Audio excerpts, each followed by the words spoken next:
Now, the civil war that's devastated Syria for more than 2 years has seemingly changed beyond recognition from the initial conflict. Rebel forces and al-Qaeda-linked factions that once fought side by side in the anti-Assad push are now pitted against each other in violent battles. A report suggests that increasingly the more radical elements appear to be gaining ground. Well, in the most recent incident, we can see here, they seized the strategic town of Azaz near the Turkish border, ousting the Free Syrian Army rebels. Jihadists stormed the area on Wednesday in some of the most severe fighting between the two factions yet. Well, the town sits on a key rebel weapons supply route, raising fears that arms could fall into the hands of Islamist militants. Assaults by al-Qaeda-linked extremists have become a daily headache for Syria's Kurdish minority as well. Although the Kurds managed to drive them out of a village earlier this week, more than 20 people reportedly died in the clash on both sides. Let's cross live now to James Corbett, who's been closely following events here. Tell us, thanks for joining us, first of all, I should say, but why are we seeing this split within the opposition ranks? I mean, al-Qaeda-linked factions were supporting the opposition greatly. What seems to have happened?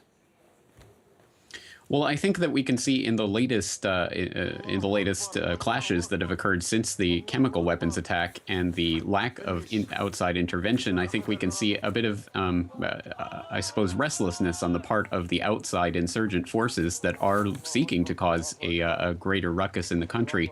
And we're hoping that the chemical weapons attack would draw in that foreign military intervention. But without that, I think that all bets are off the table, and the foreigners, the foreign jihadists who have no real home in Syria to worry about, I think, are not so concerned about the long-term consequences for the country as the native fighters would be. But you say a greater ruckus there. I mean, what's the agenda of these radicals in Syria, in your opinion? Well, there are, I think, a lot of different people at the table, a lot of different countries that have their own interests in what's going on in Syria right now, that range everywhere from the Saudis, who are just interested in making sure that Shia rebellion is not successful in any country, and making sure that the Shias are put down in their own country. You have Qatar and Turkey, who are interested in regional dominance and some of the pipeline politics related to some of the proposed pipelines that are going through Syria. You have Israel, which is always worried about threats to itself from some of the groups in the area, and you have foreign U.S. and NATO allies that are always interested in what's happening in the region. So you have a lot of different players that are there for different reasons, and then you have these al-Nusra Front and other foreign jihadists that are being shipped in as sort of the sword of these different interested parties at the table.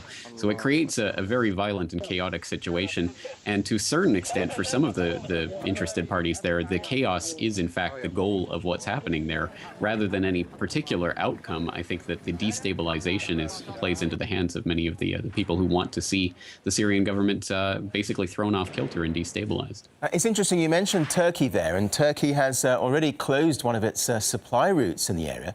Is it enough to make sure that the arms which are being shipped to Syria won't fall into the hands of jihadists, for example?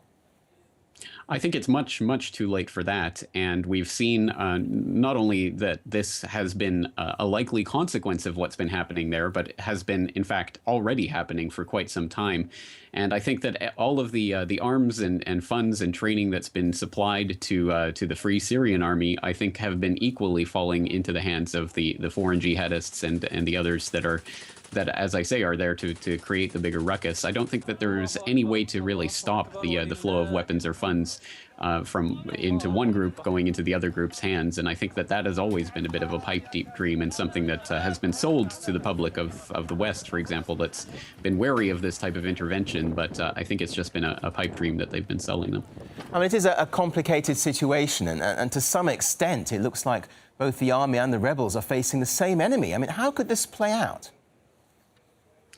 Well, I suppose there are a number of different scenarios, and I think it really does depend quite a bit on what happens at the international geopolitical level, especially now with the latest UN report and the wranglings over Syrian disarmament.